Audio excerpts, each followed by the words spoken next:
Hello दोस्तों, स्वागत है आप सभी का आज की क्लास में। आज इस वीडियो में बात करने वाले हैं मौर्य वंश के शासक अशोक की।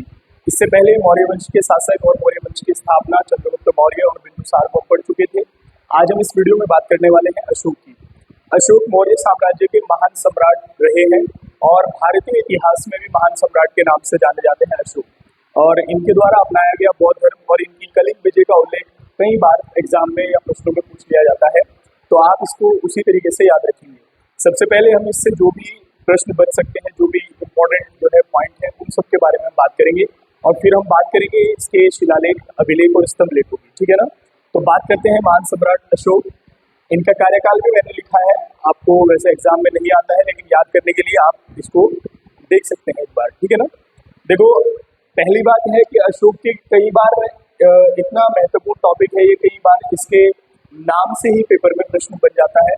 तो पहले हम इसके नाम को देख लेते हैं, इसको अन्य किस नामों से जाना जाता है। ठीक है। तो देखो, नामों की अगर हम बात करें तो आप यहाँ से ध्यान रखेंगे, इसको प्रियदर्शी भी कहा जाता है। क्या बोला जाता है? प्रियदर्शी। ठीक है ना। अशोक का नाम प्रियदर्शी भी मिलता है। ठीक है। उसके बाद अशोक को बुद्ध शाक्य भी कहा गया है। क्या बोला गया है? बुद्ध शाक्य। ठीक है, ये भी इसका नाम मिलता है। और इसे कहीं कहीं पर अशोक वर्धन भी कहा गया है। क्या बोला गया है? अशोक वर्धन। तो यहां से आप इसके नामों में याद रखेंगे, प्रियदर्शी, बुद्ध शाक्य या अशोक वर्धन, ये नाम अशोक के ही हैं और कई बार इनसे भी प्रश्न आता है। अगर हम बात करें केवल अशोक की, तो कुछ शिलालेख ऐसे हैं इसके जिनमें इसका नाम अशोक ही मिलता है। ठीक है। दूसरी बात यहाँ से महत्वपूर्ण है, आपने जो याद रखनी है, अगला प्रश्न केवल आप प्रश्नों के आधार पर इसको याद रखें। जब जिस समय अशोक का राज्य अभिषेक होता है, ठीक है, तो राज्य अभिषेक के समय, यानी कि जिस समय इसका राज्य अभिषेक होता है, ये राजा बनता है, तो राज्य अभिषेक के समय अशोक जो है वो अवंती के शासक थे, या सॉरी, अवंती के राज्यपाल थे। ठीक है ना। तो आप यहां से याद रखेंगे अवंती, और कई बार अवंती ना आए तो उज्जैन आपने याद रखना है, मैंने आपको पहले बताया था। ठीक है। उज्जैन का राज्यपाल था अशोक। इस समय, जिस समय जो है इसका राज्य अभिषेक हुआ, उस समय ये अवंती और उज्जैन का क्या था, यानी कि अवंती या उज्जैन आप याद रखेंगे राज्यपाल था। ठीक है, जिस समय इसका राज्य अभिषेक हुआ है। ठीक है। तो यहाँ से भी कई बार प्रश्न आ जाता है पेपर में। ठीक है। 269 ईसा पूर्व में जो है इसका क्या हुआ, राज्य अभिषेक हुआ है। ठीक है। तो यहाँ से आप ये याद रखेंगे। इसीलिए मैंने आपसे कहा है कि कई बार वर्ष जो है वो तर्क संगत है ईसा पूर्व का, तो वो ज्यादा मात्रा में पेपर में पूछा नहीं जाता है, तो जो है वो आप उसको याद रखेंगे। ठीक है। उसके बाद अगर हम बात करें इसके समय के राजदूत की, ठीक है, तो यहां से आप याद रखेंगे दरबारी राजदूत।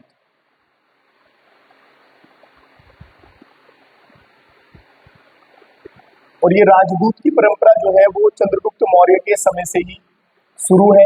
आपने देखा होगा, सिकंदर का सेनापति सेल्यूकस निकेटर अपने राजदूत को, मेगास्थनीज को, चंद्रगुप्त मौर्य के दरबार में भेजता है। उसके बाद आप प्लूटार्क का नाम भी सुनते हैं। उसके बाद बिंदुसार गद्दी पर बैठते हैं, तो उनके समय में भी जो है डायनिकस और जो है इस प्रकार के राजदूत देखने को मिले हैं, जो मैंने पहली वीडियो में आपको बात की थी और बताया भी था। ठीक है। तो इसी प्रकार से हम बात करते हैं अशोक के दरबारी राजदूत की। तो अशोक का दरबारी राजदूत जो था वो था डायोनोसिस। कौन था? डायोनोसिस। ठीक है। और ये ध्यान रखना, ये राजदूत किसका था?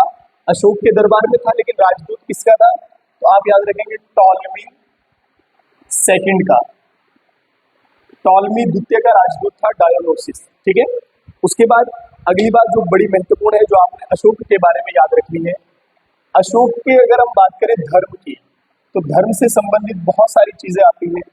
ऐसा कहा जाता है कि इसका धर्म परिवर्तन हो गया था। कब हुआ था वो बात करेंगे बाद में। किस युद्ध के बाद हुआ था ये भी प्रश्न आता है। कौन से शिलालेख में इसका वर्णन मिलता है, ये भी प्रश्न पेपर में बनता है। तो उन सब के बारे में बात करेंगे। फिलहाल ये देखते हैं कि क्या था धर्म के बारे में। तो धर्म से अगर बात आती है तो आप ये ध्यान रखेंगे कि पहले जो है बौद्ध, ये अशोक जो है वो ब्राह्मण धर्म को मानते थे। इसको ब्राह्मणवाद पर चलते थे, ठीक है, इनके अनुयायी थे ये पहले, ठीक है। उसके बाद बात आती है इसकी, ये शैव धर्म का अनुयायी बना, इसने शैव धर्म का पालन भी किया, ठीक है। और अंत में जो है ये बौद्ध धर्म को इसने अपनाया, किसको? बौद्ध धर्म को, ठीक है। और यही महत्वपूर्ण है क्योंकि बौद्ध धर्म को इसने बहुत अच्छे से जो है अप्लाई किया था और इस बौद्ध धर्म के प्रचार प्रसार हेतु इसने काम भी बहुत सारे किए थे, वो आगे बात करेंगे हम। फिलहाल आपने ये देखना है कि अशोक को बौद्ध धर्म की जो दीक्षा दी थी वो बौद्ध भिक्षु, ये आप यहां से याद रखेंगे, उपगुप्त ने दी थी। किसने? उपगुप्त। ये क्या था? बौद्ध भिक्षु था, ठीक है। इसके द्वारा अशोक को जो है बौद्ध धर्म की क्या दी गई थी? दीक्षा दी गई थी, ठीक है। यहाँ से आप ये ध्यान रखेंगे, तो पहले ब्राह्मण धर्म को मानता था, फिर शैव धर्म को मानने लगा, उसके बाद ये जो है बौद्ध धर्म को अपनाया इसने, और इसने जो है उपगुप्त ने इसको जो है बौद्ध धर्म की क्या दी थी? शिक्षा दीक्षा दी थी, ठीक है। अब देखो, इससे पहले आप याद रखना है आपने कि हमने बिंदुसार के बारे में पढ़ा था कि बिंदुसार ने आजीवकों के लिए काम किया, आजीवक संप्रदाय का अनुयायी था आपका बिंदुसार। लेकिन बौद्ध धर्म में अगर हम अशोक के बारे में हम बात करते हैं तो अशोक जो है वो आजीवक संप्रदाय का अनुयायी नहीं बना, लेकिन उसने आजीवकों के लिए 4 गुफाओं का निर्माण करवाया था। उन गुफाओं की बात कर लेते हैं, वो कहाँ पर थी और कौन कौन सी थी, ठीक है। तो पहले आप ये ध्यान रखेंगे आजीवकों के लिए, ठीक है।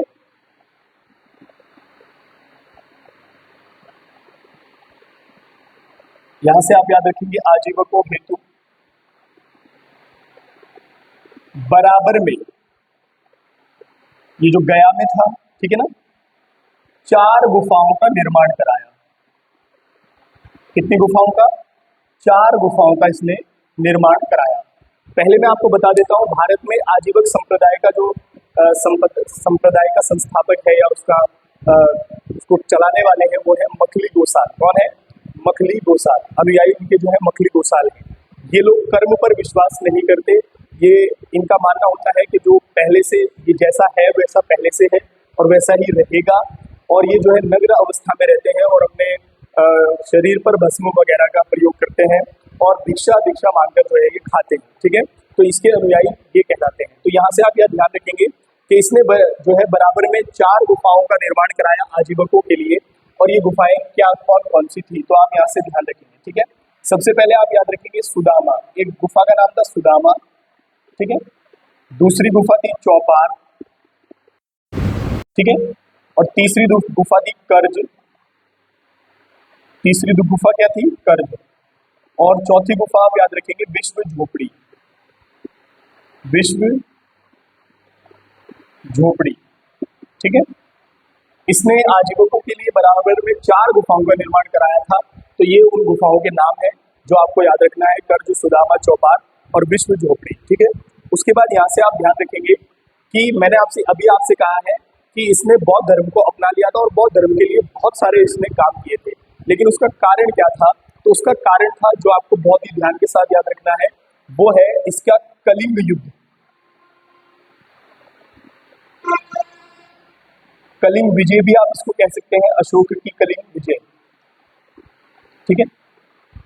देखो, ये जो कलिंग विजय है, कलिंग युद्ध है अशोक का, ये बड़ा महत्वपूर्ण है। पहली बात तो आप ये ध्यान रखेंगे कि इसका कार्यकाल क्या है, तो यहाँ से आप याद रखेंगे 261 ईसा पूर्व में हुआ है। कब? 261 ईसा पूर्व में, ठीक है। कलिंग की विजय जो हुई है या कलिंग का जो युद्ध हुआ है वो 261 ईसा पूर्व में हुआ है। और ये आप याद रखेंगे कि यानी कि राजा बनने के 8वें वर्ष, राजा बनने के 8वें वर्ष इसने जो है कलिंग विजय की थी। तो ये आप ध्यान रखेंगे, राजा बनते समय ये अवंती का राज्यपाल था। इस प्रकार से प्रश्न पेपर में आते हैं, कलिंग विजय कौन से भी वर्ष हुई, राजा बनने के राज्याभिषेक की कौन से वर्ष हुई, तो आप याद रखेंगे ये 8वें वर्ष जो है कलिंग विजय का वर्णन हमें मिलता है, ठीक है। यानी कि जब वो राजा बने उसके 8वें वर्ष इन्होंने कलिंग पर विजय की थी। अब यहाँ पर जो है बड़ा नरसंहार किया कलिंग विजय में अशोक ने। लगभग कहा जाता है कि 1 लाख लोगों को इसने मार दिया था, ठीक है, यानी कि काट दिया था। और लगभग 1.5 लाख लोग जो हैं वो क्या बना लिए गए थे? बंदी बनाए थे, ठीक है। तो यहाँ से ऐसा हुआ। उसके बाद ये बड़ा महत्वपूर्ण है क्योंकि इसी के बाद इसका क्या हो गया था, धर्म परिवर्तन हुआ था, या आप कह सकते हैं धर्म ऑब्लिक हृदय परिवर्तन। ठीक है, हृदय परिवर्तन। और इसने जो है क्या अपनाया, यहाँ जो है बन गया बौद्ध धर्म का अनुयायी। अब बौद्ध धर्म के बारे में मैंने आपको बता दिया कि इसने बौद्ध धर्म की दीक्षा जो ली थी वो किससे ली थी, उपगुप्त से ली थी, और ये हुआ था कलिंग विजय के बाद। और इसके बाद इसने जगह जगह पर अभिलेख, शिलालेख, स्तंभलेख बुधवाए और जो है लोगों को हिंसा ना करने, जो है हिंसा ना करने और अहिंसा को अपनाने की बात कही, और बहुत सारे संदेश जो है अपने शिलालेखों में जो है धर्म प्रचार प्रसार के लिए दिए। अब देखो यहाँ के बाद ही इसने क्या किया, जब मैंने आपसे बताया कि बौद्ध धर्म को इसने अपनाया, तो इसने बौद्ध धर्म प्रचार के लिए, यहाँ से प्रश्न पेपर में बनता है, बहुत ध्यान के साथ आप याद रखेंगे, बौद्ध धर्म प्रचार हेतु, ये आप याद रखेंगे, बौद्ध धर्म प्रचार हेतु। ठीक है, दो काम बड़े महत्वपूर्ण है। सबसे पहला एक पद है जिसको आप याद रखेंगे, नाम है महामात्र अधिकारी। ठीक है, नाम है महामात्र अधिकारी। इसने इस अधिकारी की क्या की, नियुक्ति की, और इसका काम केवल था धर्म का प्रचार प्रसार करना। और इसके शिलालेखों से भी पता चलता है कि इसने महामात्र अधिकारी को 5 यवन राजाओं के पास भेजा था बौद्ध धर्म के प्रचार प्रसार हेतु। तो पहला तो आप याद रखेंगे कि बौद्ध धर्म प्रचार हेतु अशोक ने महामात्र अधिकारी की नियुक्ति कर दी। ठीक है, बौद्ध धर्म का प्रचार प्रसार कराने के लिए। दूसरी बात आप यहाँ से याद रखेंगे, बौद्ध धर्म हेतु इसने अपने पुत्र, यहाँ से ध्यान रखेंगे, पुत्र महेंद्र, नाम क्या है पुत्र का, महेंद्र। ठीक है, और पुत्री नाम है संघमित्रा, नाम क्या है, संघमित्रा, को श्रीलंका भेजा। कहां भेजा, श्रीलंका भेजा। यानी कि ये आप ध्यान रखेंगे कि अशोक ने बौद्ध धर्म के प्रचार हेतु अपने पुत्र महेंद्र और अपनी पुत्री संघमित्रा को कहां पर भेज दिया, श्रीलंका भेज दिया बौद्ध धर्म के प्रचार प्रसार हेतु। ठीक है, उसके बाद ये काम सारे के सारे जो हुए थे वो कलिंग विजय के बाद हुए थे, कलिंग युद्ध के बाद हुए थे। इसने बौद्ध धर्म की दीक्षा ली उपगुप्त से। ठीक है ना, उसके बाद इसने जो है हृदय परिवर्तन हुआ इसका। बौद्ध धर्म प्रचार के लिए इसने महामात्र अधिकारी की नियुक्ति की, आप बहुत ध्यान के साथ याद रखेंगे। और अपने पुत्र जो है और अपनी पुत्री महेंद्र और संघमित्रा को जो है इसने बौद्ध धर्म के प्रचार हेतु श्रीलंका भेज दिया था। ठीक है, उसके बाद इसकी प्रसिद्धियों में सबसे महत्वपूर्ण एक चीज और है जो आप याद रखेंगे, आपने जो याद रखना है वो है सांची का स्तूप। क्या याद रखेंगे आप, सांची का स्तूप। ठीक है, पहली बात तो ये है कि ये सांची का जो स्तूप है इससे पेपर में कई बार प्रश्न बनते हैं। ठीक है, और प्रश्न इस तरीके से बनते हैं कि पूछ लिया जाता है, क्योंकि हमारी भारतीय जो करेंसी है, नोट है, उस पर भी जो है सांची का स्तूप बना हुआ है। ठीक है, तो आप यहाँ से ध्यान रखेंगे सांची के स्तूप का निर्माण जो किसने करवाया था, वो किसने करवाया था, अशोक ने करवाया था। अब ये सांची का स्तूप कहाँ है, तो आप याद रखेंगे रायसीन जिला। कौन सा जिला है, रायसीन जिला, और ये पड़ेगा मध्य प्रदेश में। कहां पर, मध्य प्रदेश। देखो महत्वपूर्ण चीजें हैं, इसलिए पेपर में कभी भी किसी प्रकार से भी प्रश्न पेपर में पूछ लिया जाता है। ठीक है, कौन सा जिला है, रायसीन जिला, जो मध्य प्रदेश में है। और यहां पर आप ये ध्यान रखेंगे बेतवा नदी के किनारे पर है। किस नदी के, बेतवा नदी के किनारे। ठीक है, अशोक ने जो है किसका निर्माण कराया, सांची के स्तूप का निर्माण कराया, रायसेन जिला मध्य प्रदेश में बेतवा नदी के किनारे। ठीक है, उसके बाद आने वाले समय में हमें पता चलता है कि इस सांची के स्तूप का जीर्णोद्वार कराया गया था किसी के द्वारा, उसका नाम था अग्निमित्र सुंग। ये आप ध्यान रखेंगे, अग्निमित्र सुंग के द्वारा इसका जीर्णोद्वार कराया गया। ठीक है, उसके बाद ये भी आप ध्यान रखेंगे कि ये भारतीय सरकार ने 1989 में इसे यूनेस्को की सूची में भी शामिल किया गया। किसमें, यूनेस्को में शामिल किया गया। तो यानी कि सांची का स्तूप जो है वो हमारा यूनेस्को की सूची में भी शामिल है, जिसको 1989 में यूनेस्को की सूची में क्या किया गया, शामिल कर लिया गया। ठीक है, उसके बाद सबसे महत्वपूर्ण बात जो आपने याद रखनी है, अब बात करते हैं जिससे सबसे ज्यादा जानकारी और सबसे ज्यादा पता इसके बारे में कि क्या इसने किया अपने जीवन काल में, वो चलता है। तो तो वो है इसके अभिलेख। और सबसे महत्वपूर्ण पार्ट यही है अशोक का, अभिलेख। ठीक है, ठीक है। देखो, पहली बात तो ये है कि अभिलेख ही एक ऐसा प्रमाण है जिससे सबसे ज्यादा जानकारी हमें जो है अशोक की मिलती है। ठीक है, तो आप ये यहां से ध्यान रखेंगे कि प्रमुख जानकारी का स्रोत है, क्या है, प्रमुख स्रोत है इसकी जानकारी का। और ऐसा हमारे एक इतिहासकार हैं डी.आर. भंडारकर। कौन है? डी.आर. भंडारकर इतिहासकार ये कहते हैं कि अशोक के शिलालेख उसकी जानकारी, उसके कार्यकाल, उसके राजतंत्र का सबसे ज्यादा प्रमुख स्रोत है जिसके बारे में हमें जब पता चलता है। ठीक है, उसके बाद दूसरी बात यहाँ से ये पता चलती है कि अशोक ही ऐसा राजा है जिसने अभिलेखों के द्वारा प्रजा को, जनता को संबोधित किया। ठीक है ना, तो आप यहां से ध्यान रखेंगे कि इनके द्वारा प्रजा को संबोधित किया। ठीक है ना, ठीक है, प्रजा को इसी के द्वारा संबोधित किया। उसके बाद हम बात कर लेते हैं सबसे पहले इनके शिलालेखों को किसके द्वारा या अभिलेखों को किसके द्वारा खोजा गया था और कब इनकी खोज हुई थी। ठीक है, तो यहां से आप ध्यान रखेंगे अशोक के शिलालेखों की खोज 1750 में फैनथेलर के द्वारा की गई। किसके द्वारा? फैनथेलर। ठीक है, यानी कि इसने क्या किया कि सर्वप्रथम खोजा। बाद में तो बहुत सारे अभिलेखों की खोज बाद में हुई, लेकिन यहां से आप ये ध्यान रखेंगे कि सबसे पहले जो है किसने खोजा था, तो आप याद रखेंगे फैनथेलर के द्वारा 1750 में खोजा गया था। ठीक है, दूसरी बात यहां से आप ये ध्यान रखेंगे सर्वप्रथम किसने अशोक के शिलालेखों को पढ़ा था, सर्वप्रथम पढ़ा किसने। ठीक है, तो सबसे पहले पढ़ा था जो है 1837 में जेम्स। यहां से आप ध्यान रखेंगे, मेरे साथ साथ आवाज के साथ आप कनेक्ट रहें, अगर आपको लिखा हुआ समझ में नहीं आता है तो आवाज से आप ध्यान रखा करें। जेम्स प्रिंसेप आप याद रखेंगे, कौन है? James Prinsep. जेम्स प्रिंसेप के द्वारा जो है सर्वप्रथम अशोक के अभिलेखों को, शिलालेखों को पढ़ा गया था। प्रमुख स्रोत है, प्रजा को अभिलेखों से ही क्या किया, संबोधित किया। ठीक है, उसके बाद हम बात कर लेते हैं अशोक के अभिलेखों की भाषा क्या है। ठीक है, अशोक के अभिलेखों की भाषा क्या है, और भाषा बड़ी महत्वपूर्ण है जिसमें लिपि और भाषा आपसे पूछ लेता है। तो अगर भाषा की बात करेंगे बच्चों तो आपने याद रखना है प्राकृत भाषा है।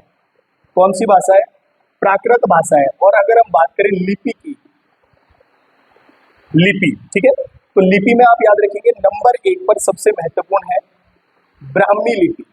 ठीक है, उसके बाद सबसे ज्यादा अभिलेखों में जिसका प्रयोग किया गया है वो ब्राह्मी है, लेकिन कुछ अभिलेख ऐसे हैं जिनमें खरोष्टी, ठीक है, Kharosthi comma Greek comma Aramaic, इन लिपियों का भी उल्लेख मिलता है।